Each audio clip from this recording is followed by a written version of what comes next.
வணக்கம். நான் நிறைய வீடியோஸ் சொல்லியிருக்கேன். இந்த சவுக்கு சங்கர் கொஞ்சம் கூட அறிவியல். நான் உங்கள் அட்வொகேட் சொல்கிறேன். சவுக்கு சங்கர் கொஞ்சம் கூட அறிவியலுங்க. என்னதான் ஆக்சுவலி அவர் பேர் சவுக்கு சங்கரோட அந்த காலத்தில் பேர். நான் கொஞ்சம் ஸ்டார்டிங் கொஞ்சம் பப்ளிசிட்டி ஆகும்போது அவர் பேர் சஸ்பெண்டட் கிளர்க்கு.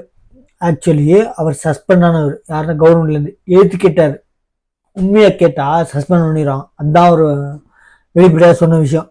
என்னன்னு பார்த்தீங்கன்னா, போலீஸ்காரங்களை வச்சு அடிச்சு ஆடுறீங்களே யாரு, என்னதான் வெளிப்படையா கத்துனாலும் பவர், காசு, எல்லா விஷயமும் ஆட்சி, எல்லா விஷயமும் அவங்கள்ட்ட இருக்கு. நீ என்னதான் காத்தினாலும் ஒரு பருப்பு கூட வைக்க முடியாது. உங்க என்ன மொத்தமா ஆக்சுவலி சவுக்கு மீடியாவை க்ளோஸ் பண்ணணும், மூட வைக்கணும்னு ஒரு ஆசை. அதை கை வச்சாங்க. தேன்கூட்டில் கை வச்ச மாதிரி அவங்களுக்கு பெருசாகி போச்சு. அது உள்டாகி போச்சு. சவுக்கு சங்கர் பண்ண தப்பு விழுந்து கை உடஞ்சிச்சு அவருக்கு. ஏன்னா அவர் லிஸ்ட்ல நானும் இருக்கேன். ஒரு போலீஸ்காரங்கள்ட்ட லேடி போலீஸ்க்கு மேல அவங்க பண்ண தப்பா ஏன்னு கேட்டதுக்கு என் மேல கேஸ் போட்டாங்க. அன்னைக்கே அரெஸ்ட் பண்ணாங்க. ஒரு நாள் தான் வைக்க முடிஞ்சு. ஜட்ஜி கேட்டாங்க, பொய்யா கேஸ் ஃபைல் பண்ணிட்டீங்க, யாரும் ரிலீஸ் பண்ணும்போது அரெஸ்ட் பண்ண வைக்கல. அரெஸ்ட் பண்ண அன்னைக்கு நான் அரெஸ்ட் பண்ற கோர்ட் லீவு. இன்சார்ஜ் கோர்ட்னால அவங்க வேலையை வந்து கையில் போட்டு என்னை ரிமாண்ட் பண்ணிட்டாங்க ஒரு நாள். ரிலீஸ் பண்ற அன்னைக்கு ரெகுலர் ஜட்ஜ் பண்ணிட்டாங்க. சரிங்களா? எந்த கோர்ட்டில் ப்ரொடியூஸ் பண்ணாங்களோ அந்த கோர்ட் ஜட்ஜு லீவில் இருந்தவங்க வந்தாங்க. அடுத்த நாள் ரிலீஸ் பண்ணும்போது பெயில் ஆர்டரில் கையெழுத்து பண்ணும்போது நான் எதுனா போட்டிருக்க மாட்டேன். ஆனால் என்ன அப்படின்னா, பொய் கேஸ் போடுறீங்க, அட்லீஸ்ட் ஒரு 4 நாள் இருக்க மாதிரி போடுங்கம்மா. நீங்கள் வேலை இல்லாமல் இருக்காங்கன்னா ஜெயிலில் பாதுகாக்கிறவங்களும் கூட்டு போகிறவங்களும் வேலை இல்லாமல் இல்லை. கையெழுத்து போட்டுங்க. மதுரை ஹைகோர்ட்டில், மெட்ராஸ் ஹைகோர்ட் மதுரை பெஞ்சில் சொல்லுவாங்க, ஃபஸ்ட்டு வக்கீலுங்க, 2வது கிளையண்ட்டு. ஆக்சுவலி கேட்டகரியை பிரிச்சிருப்பாங்க. ஒரு ஒரு 4 ரூபா ஒரு தடுப்பு சோறு மாதிரி கைப்பிடி ஏறுற கைப்பிடி மாதிரி வச்சிருப்பாங்க. சரிங்களா? ஃபர்ஸ்ட் வந்து அட்வொகேட்ஸு, 2வது கிளையன்ட்ஸு, 3வது போலீஸ்காரங்க. அதாவது எந்த அவங்க ஒரு ஜட்ஜி என் கண்மேடு கேட்டாரு, நீ வாட்டு கையெழுத்து போட்டு உட்காந்துக்கிற, பாஸ் பண்ண சொல்லி போடுறவன் யாரே வக்கீல், அலையிறவங்க கிளையண்ட்டு. நீ வாட்டுக்கு ஒரு கையெழுத்துனால எத்தனை பேர் ட்ரையல் கோர்ட்டில் அலையணும். நான் குவாஷ் பண்ணலன்னா ட்ரையல் கோர்ட் அலையணும். அவன் வக்கீல், பப்ளிக் ப்ராசிக்யூட்டர், ஒரு வக்கீல், கிளையண்ட் ஒவ்வொரு வாய்தாக்கு அப்பீல் ஆகணும். அப்போ நீ வாட கையெழுத்து போட்டு மோசம் காசு கொடுக்கலன்றதுக்காக பொய் கேஸ் நீ போட்டல, அப்போ நீ பின்னாடி உட்காரு அப்படின்றாரு. வெளிப்படையா சொன்னாரு. அதாவது வந்து எல்லா கேஸும் இல்லை, பொய் கேஸ் சொல்றாரு. தெளிவாக புரிஞ்சுக்கோங்க.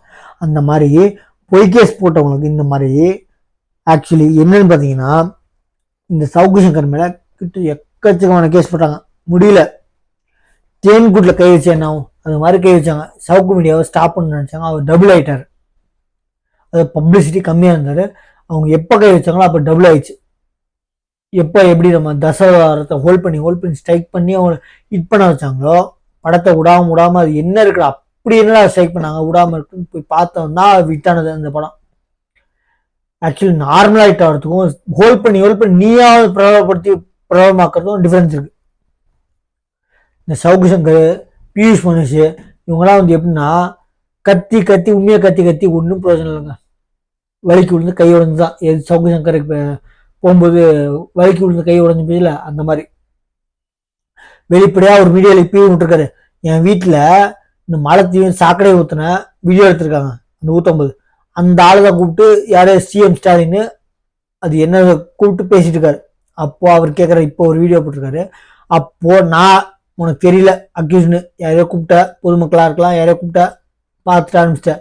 இப்போ கூப்பிட்டதுக்கப்புறம் உனக்கு ஒரு படையை அமைக்கலாம்ல, ஒரு குரூப் அமைக்கலாம்ல, தனிப்படை அமைச்சு அவங்கள என்னை பார்க்க வந்திருக்கான். அப்போது கண்டிப்பாக வந்து வித்தவுட் ரெஃபரன்ஸு, வித்தவுட் ஒரு என்ட்ரி இல்லாமல் அவன் உன்னை பார்க்க வந்திருக்க முடியாது.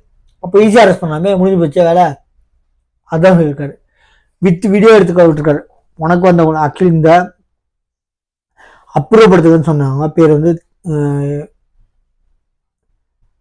டிஎம்கே தேன்மொழின்னு சொல்றாரு ஆளு. சேகர் பாபு ட்ரஸ்ட் நடத்துறாரு. அந்த ட்ரஸ்ட்டை கவனிச்சுக்கிற தேன்மொழி. அப்போ உன் தான் உங்களை வச்சு இந்த ட்ரஸ்ட்னால நான் போயிட்டு வர பொதுமக்களுக்கு அது இடைஞ்சலா இருக்கு அப்படின்னு சொல்லி கேஸ் போட்டிருக்கேன். வெளிப்படையாக தெரியுது நீ தான் பண்ணியிருக்கேன். தொட்டிலையும் பிள்ளைங்களுக்கு தொட்டில் ஆடுறது என்ன விஷயம். ஆக்சுவலி திருப்பி ஒவ்வொரு வீடியோ சொல்கிறேன். ஓட்டு கேட்க அந்த மேயர் பிரியாவுமே தயவு செஞ்சு பார்த்து பத்திரமா இனிமேல் அது கொஞ்சம் கொஞ்சம் பத்திரமா நடந்துக்கும், நல்லது பண்ணு. ஓட் கேக் போகிறதுக்காச்சும் நிம்மதியாக வரணும் வீட்டுக்கு. உன்னை யாரையும் செய்ய மாட்டாங்க. அவனுக்கு அவ்வளோ ப்ரொடெக்ஷன் இருக்கு, அவ்வளோ பவர் இருக்கு, காசு இருக்கு, உனக்கு ஆட்சி பவர் இருக்கு. என்ன இருந்தாலும் நாளைக்கு நிம்மதியாக ஓட்டு கேட்க போகிறதுக்கும் நிம்மதியாக ஓட்டு கேட்க போகிறதுக்கும் டிஃபரன்ஸ் இருக்கு. விஜயகாந்த் செத்தாலும் இன்னைக்கும் அவங்க கட்சியில நிம்மதியாக ஓட்டு கேட்டு போவாங்க. ஏன்னா விஜயகாந்த் பணி போது போனார்னா அவர் அடக்கமான இடத்துல இன்னைக்கு கோயிலில் நிறைய பேர் மதிக்கிறாங்க. ஏன்னா இன்னைக்கும் போனா சாப்பாடு கிடைக்கும். எத்தனை பேர் அவர் இருந்தப்போ என்ன நினைச்சோ அதே மாதிரி பையன் பிரபாகரும் சரி வந்தார்னா ஃபர்ஸ்ட் பசியாத்தணும். அந்த ஒரு கொள்கை அது ரொம்ப ரொம்ப பிடிச்சது. ஆக்சுவலி கட்சியை விட்டுருங்க, ரொம்ப அந்த கொள்கை எனக்கு ரொம்ப பிடிச்சிருந்துச்சு. என்ன டிஎம்கேல நான் கிட்டத்தட்ட ஒரு 4 வாட்டியோ 3 வாட்டியோ என் கான்ஸ்டியூஷன்ல டிஎம்கே நின்னதுக்கு அவங்க ஓட்டு போட்டேன். சில வாட்டி காங்கிரஸ் போட்டேன், சில வாட்டி டிஎம்கே போட்டேன், சில வாட்டி ஏஎம்கே போட்டேன். அதனால எந்த கட்சிக்கும் இல்லை. இந்த வாட்டி நான் சொல்ல மாட்டேன் யார் போட்டேன்னு. ஆனால் தெளிவாக தெரியும் பல ஆளுங்களுக்கு யாரும் போட மாட்டேன். டிஎம்கேல அந்த கேண்டிடேட் பார்ப்பேன், யாரும் ஏடிஎம்கே சாரி டிஎம்கேலாம் ஏடிஎம்கேல டிஎம்டிகே யார் விஜயகாந்த் கட்சிக்கு எங்க கான்ஸ்டியூஷன்ல நின்னாங்கன்னா அந்த கட்சியில அந்த கேண்டிடேட் கரெக்டான ஆளான்னு பார்த்து குத்துவேன்.